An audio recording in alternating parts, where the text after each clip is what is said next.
Hello 12th students.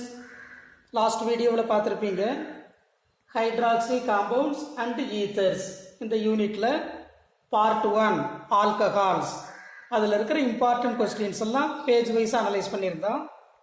இன்னைக்கு part 2 phenols and ethers. First phenols la irukra important questions பார்ப்போம். First one page number 125 what are called cresols. Cresols are hydroxytoluenes அப்படி எழுதிட்டு ஆர்த்தோக்ரெசால் மெட்டாக்ரெசால் பேராக்ரெசால் இந்த மூணோட structures எழுதுறீங்கன்னா போதும். Second Dow's process page number 126 preparation of phenol from chlorobenzene. அங்கே இருக்கிற கண்டிஷன்ஸை கரெக்டாக நோட் பண்ணணும். 633 kelvin temperature, 300 bar pressure.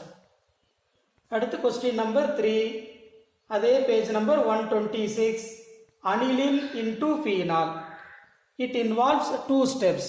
Step 1ல ஃபார்ம் ஆகிறது பென்சீன் டைசோனியம் குளோரைடு. அது வாட்டரோடு ரியாக்ட் பண்ணி ஃபீனாலா மாறிடும் ஸ்டெப் 2ல.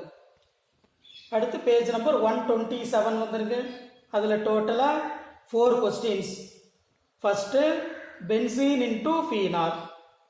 இது ஆக்சுவலாக புக் பேக் கொஸ்டின்ல ஐசோப்ரோபைல் பென்சீன் இன்டூ ஃபீனால் அப்படி செகண்ட் ஸ்டெப்ல இருந்து கேட்டிருப்பாங்க.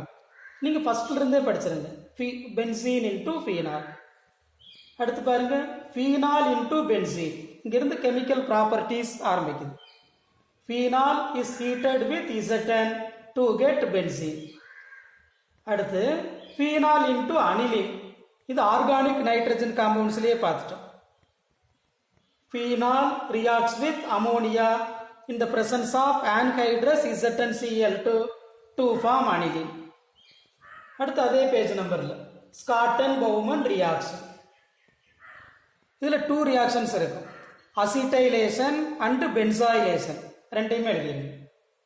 அப்போ 127 முடிஞ்சது. அடுத்து 128ல பாருங்க அங்க 2 questions. First Williamson's ether synthesis. இந்த ஃபீனால் இன்டூ அனிசோல் அப்படி கன்வர்ஷனாகவும் கேட்கலாம். அடுத்து oxidation and reduction of phenol.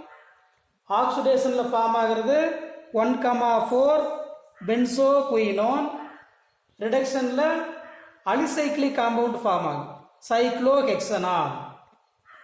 அடுத்து பேஜ் நம்பர் 129 அங்கே ஒரே question what is picric acid, give its preparation. முதல்ல கெமிக்கல் நேம் எழுதிடணும். It is 2,4,6 trinitrophenol. அப்புறம் ஈக்குவேஷன் எழுதுங்க. அது நைட்ரேஷன் ஆஃப் ஃபீனால் வேற ஒன்றும் இல்லை. அடுத்து கோல்ப்ஸ் ரியாக்ஷன் பேஜ் நம்பர் 130. இங்கே phenol is converted into salicylic acid. It is phenolic acid. அடுத்து அதே பேஜ் நம்பரில் பாருங்க another naming reaction Reimer Tiemann reaction. இங்கே phenol is converted into salicyl aldehyde. Right. அடுத்து 131ல டோட்டலாக 4 questions. First one what is phthalein reaction, இல்லை how is phenolphthalein form எப்படி வேணாலும் கேட்கலாம். அடுத்து இருக்கிறது கப்ளிங் ரியாக்ஷன். இதுவும் ஆர்கானிக் நைட்ரஜன் காம்பவுண்ட்ஸில் அனலைஸ் பண்ணியிருக்கிறோம். Phenol couples with benzene diazonium chloride to form பேரா ஹைட்ராக்சி அசோபென்சீன். அதே ரியாக்ஷன் தான் இங்கேயும். அடுத்து test to differentiate alcohol and phenols. Equations இல்லாத ஒரு கொஸ்டின். அந்த 3 டெஸ்ட்டும் பாருங்க. First phenol gives violet colour with neutral ferric chloride. Phenol couples with benzene diazonium chloride to form red orange dye. Third phenol reacts with sodium hydroxide to form sodium phenoxide. இந்த 3 ரியாக்ஷன்ஸுமே alcohols கிடையாது. அடுத்து last uses of phenol அதே page number 131. அப்போ டோட்டலாக இங்கே 16 important questions. அதில் naming reactions எவ்வளோன்னு பாருங்க. Dow's process, Schotten Baumann reaction, Williamson's ether synthesis, Kolbe's reaction, Reimer Tiemann reaction, phthalein fusion or phthalein reaction, அப்புறம் coupling reaction. 7 naming reactions. Right. இதெல்லாம் முடிச்சுட்டா அடுத்து ஈத்தர்ஸ்குள்ளே என்ட்ராக ஒரு சின்ன ஹெட்டிங், கம்மியான கொஸ்டின்ஸ் தான். ஃபர்ஸ்ட் ப்ரிப்பரேஷன் ஆஃப் ஈத்தர்ஸ், அதில் பாருங்க ethanol into diethyl ether, page number 134. It is intermolecular dehydration. Condition concentrated sulfuric acid at 413 Kelvin. Second, மறுபடியும் வில்லியம்சன் சிந்தசிஸ், பேஜ் நம்பர் 135. இங்கே எழுதும்போது ஜென்ரலாக நம்ம எழுதலாம்.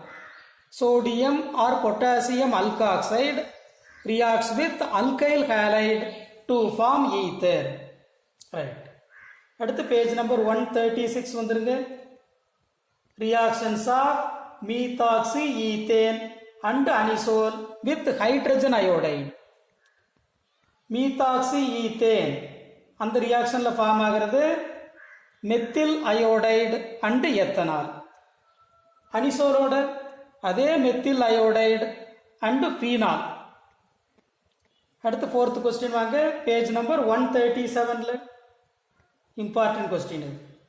How does diethyl ether react with excess of oxygen, phosphorus pentachloride, dilute sulfuric acid, chlorine in the presence of light and acetyl chloride. இந்த excess of O2 அது தனி ரியாக்ஷனாக கொடுத்துருக்கோம். அதுக்கு ஹெட்டிங் ஆட்டோ ஆக்சிடேஷன் இருக்கும். அங்கே ஃபார்ம் ஆகிறது மெயினாக பெராக்சைடு, டைஎத்தில் பெராக்சைடு. அப்புறம் அதோட ஒரு பை ப்ராடக்ட் PCl5ஓட 2 moles of ethyl chloride. Dilute sulphuric acid அதில் 2 moles of ethanol. Cl2 in the presence of light perchloro diethyl ether. Acetyl chloride அதில் மறுபடியும் எத்தில் குளோரைடு. அப்போ இதில் இந்த ரியாக்ஷன்ஸோட ப்ராடக்ட்ஸுக்கு நேம்ஸ் இருக்காது, அதை கரெக்டாக நீங்கள் நோட் பண்ணிக்கணும். PCl5ஓட எத்தில் குளோரைடு, டைல்யூட் சல்ஃபூரிக் ஆசிட்ல ethanol, Cl2 in the presence of light அதில் perchloro diethyl ether. Acetyl குளோரைடில் எத்தில் குளோரைடு மெயினாக ஃபார்ம் ஆகிறது எத்தில் குளோரைடு.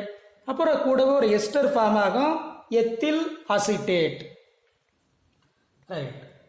அடுத்து electrophilic substitution reactions of anisole, page number 138 பாருங்க. இதில் மெயினாக எழுத வேண்டியது OCH3 is ortho and para directing. அதை எழுதிட்டு அப்புறம் எக்ஸாம்பிள்ஸை டைரக்டாக எழுத வேண்டியதுதான். ஃபர்ஸ்ட் கொடுத்துருக்கிற எக்ஸாம்பிள் என்னன்னு பாருங்க. ஹாலோஜினேஷனில் bromination, second nitration, third Friedel Crafts alkylation, லாஸ்டாக இருக்கிறது ஃப்ரிடில் கிராஃப்ட் அசிட்டைலேஷன். 4க்குமே ஈக்குவேஷன்ஸ் எழுதினீங்கன்னா போதும். ரைட். இங்கே last question, uses of diethyl ether and anisole. Diethyl ether அது பேஜ் நம்பர் 139, 140 ரெண்டுலேயுமே இருக்கும். அதே மாதிரி அனிசோல் 140, அதனால் 139, 140 அவ்வளோதான். ஸோ டோட்டலாக இங்கே 6 important reactions. So hydroxy compounds and ethers அதில் இருக்கிற இம்பார்ட்டன்ட் கொஸ்டின்ஸ் எல்லாம் அனலைஸ் பண்ணிட்டோம். ஏற்கனவே ஆர்கானிக் நைட்ரஜன் காம்பவுண்ட்ஸ் முடிச்சாச்சு. இன்னொரு main lesson carbonyl compounds and carboxylic acids. இந்த 3 லெசன்ஸையும் கரெக்டாக அப்ரோச் பண்ணி தரவு பண்ணிட்டீங்கன்னா செகண்ட் வால்யூம் புக்கே ஈஸி தான். ஏன்னா அதுக்கு முன்னாடி இருக்கிறதெல்லாம் ஃபிசிக்கல் கெமிஸ்ட்ரி, இதுக்கப்புறம் வர்றது பயோமாலிக்யூல்ஸ், அப்புறம் யூனிட் 15, அது ஈஸின்னு உங்களுக்கே தெரியும். So in the next class we can analyze important questions in carbonyl compounds and carboxylic acids. சரியா? Thank you.